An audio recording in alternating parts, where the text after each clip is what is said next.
కానీ అసలు క్రెడిట్ ఇవ్వాల్సింది మాత్రం ఏపీ మాజీ సీఎం జగన్ రెడ్డికి అంటున్నారు ఎనలిస్టులు.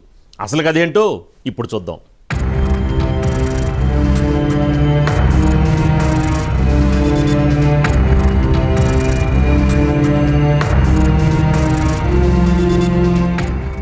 తెలంగాణలోని మహబూబ్ నగర్ వద్ద అమర్ రాజా సంస్థ నిర్మిస్తున్న గిగా ఫ్యాక్టరీ పురోగతి ఫోటోలను షేర్ చేస్తూ తమ హయాంలో తెలంగాణకు భారీ పరిశ్రమలు వచ్చాయని చెప్పుకున్నారు BRS working president KTR. Amara Raja వంటి పరిశ్రమలు వేగంగా గ్రౌండ్ అవుతున్నాయని, ఈ విజయంలో తన పాత్ర ఎంతో కీలకమన్నట్లుగా తనకి తానే కితాబిచ్చుకున్నారు. కానీ ఈ పరిశ్రమ తెలంగాణకు రావడానికి అసలు కారణం ఏపీ మాజీ సీఎం జగన్మోహన్ రెడ్డి అని విశ్లేషకులు అంటున్నారు. నిజానికి జగన్ పుణ్యమా అని అమర్ రాజా కంపెనీ తెలంగాణకు వచ్చిన విషయం బహిరంగ రహస్యమే. ఇప్పుడు కేటీఆర్ మాటలు చూస్తుంటే మాత్రం జగన్మోహన్ రెడ్డి ఏపీ కంటే తెలంగాణ సమాజానికి ఎక్కువగా ప్రయోజనాలు చేకూర్చారన్నట్లుగా ఉన్నాయి.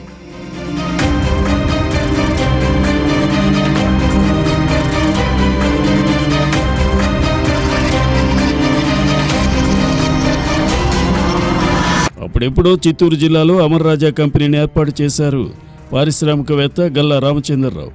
సొంత ప్రాంత ప్రజలకు ఉద్యోగ ఉపాధి అవకాశాలు కల్పించాలని, తమ ప్రాంత అభివృద్ధిలో స్వయంగా భాగస్వామ్యం కావాలని, అమెరికాలో మంచి భవిష్యత్తును వదులుకుని ఉన్నదంతా అమ్మేసుకుని చిత్తూరు వచ్చి పరిశ్రమలు పెట్టారు. దీంతో రాయలసీమలో వేలాది మందికి ఉపాధి దక్కింది.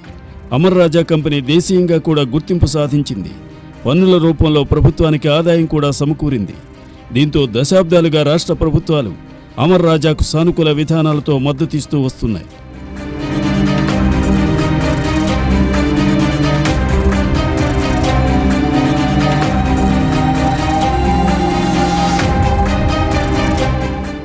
కానీ జగన్ హయాంలో రాజకీయ కక్ష సాధింపులతో అమర్ రాజా కంపెనీని టార్గెట్ చేశారు.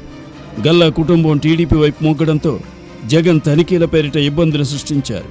10,000 కోట్ల పెట్టుబడితో చిత్తూరులో విస్తరణకు సిద్ధమైన అమర్ రాజా జగన్ వైఖరితో వెనక్కి తగ్గింది. ఈ పరిస్థితిని అవకాశంగా మలుచుకున్న కేసీఆర్ ప్రభుత్వం అమర్ రాజాను తెలంగాణకు ఆహ్వానించి సౌకర్యాలు రాయితీలు అందించింది. ఫలితంగా అమర్ రాజా చిత్తూరును వదిలి మహబూబ్ నగర్కు చేరుకుంది. ఈ విజయాన్ని కేటీఆర్ తన ఖాతాలో వేసుకున్న జగన్ వైఫల్యమే దీనికి కారణమన్నది బహిరంగ రహస్యం. జగన్ రాజకీయ దుర్మార్గం వల్ల ఏపీ ఉద్యోగ ఉపాధి అవకాశాలను కోల్పోగా తెలంగాణకు లాభం చేకూరింది. జగన్ నీలి నీడలు పడకుండా ఉండి ఉంటే అమర్ రాజా చిత్తూరులోనే బ్రహ్మాండంగా విస్తరించేదని విశ్లేషకులు అంటున్నారు.